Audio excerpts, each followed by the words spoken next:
अपना storm breaker यहीं पे भूल गए हैं। खूनी बाबा पहले ही काली शक्तियों की वजह से इतना शक्तिशाली हो चुका है। अब हमको ही बाबा का स्टॉर्म ब्रेकर उन तक पहुंचाना होगा। और इतना बोलने के बाद शॉन स्टॉर्म ब्रेकर को उठाने लगता है और फिर वो स्टॉर्म ब्रेकर को उठा के खुश हो जाता है और बोलता है कि अब तो खूनी बाबा का सर मैं ही अलग करूंगा, वो भी स्टॉर्म ब्रेकर से। जो काम बाबा नहीं कर पाए वो काम अब शॉन करेगा। शॉन इतना बोलता ही है कि तभी वो स्टॉर्म ब्रेकर हवा में उड़ने लगता है और शॉन भी उसके साथ साथ उड़ने लगता है। ये देखकर खूनी पिग उसको बचाने के लिए शॉन को पकड़ लेता है, लेकिन वो भी साथ में उड़ने लगता है। और फिर गुल्ली और बुल्ली भी खूनी पिग को पकड़ लेते हैं, वो दोनों भी उसके साथ ही उड़ जाते हैं। और फिर खूनी पिग बोलता है कि शॉन तुम स्टॉर्म ब्रेकर को अच्छे से पकड़ो, नहीं तो हम लोग गिर जाएंगे। तभी बुल्ली भी बोलता है हाँ शॉन, अगर तुमने गलती से भी अपना हाथ छोड़ा तो खूनी बाबा तो हमको नहीं मारेगा, लेकिन हम यहाँ से नीचे गिर के ही मर जाएंगे।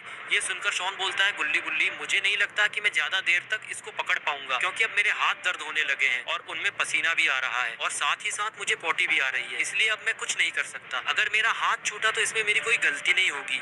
तभी गुल्ली बोलता है कि शॉन अगर तुमने गलती से भी यहाँ कुछ गंदा संदा किया तो खूनी बाबा से पहले मैं ही तुम्हें मार डालूंगा। लेकिन तभी शॉन अपनी जहरीली बात खूनी पिग पे छोड़ देता है, जिससे खूनी पिग का दिमाग खराब हो जाता है।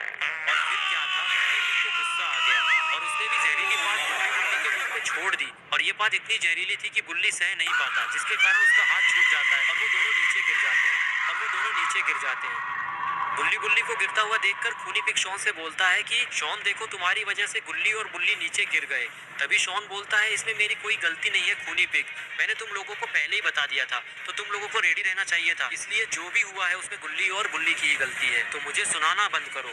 और इधर बाबा शॉन और खूनी पिग को स्टॉर्म ब्रेकर के साथ आता हुआ देख लेते हैं, जिसके कारण वो आग मारना बंद कर देते हैं। इससे पहले कोई कुछ समझ पाता, खूनी पिग खूनी बाबा के सामने आके गिर गया और उसने खूनी बाबा के मुंह पे अपनी बहुत ही जहरीली बात छोड़ दी।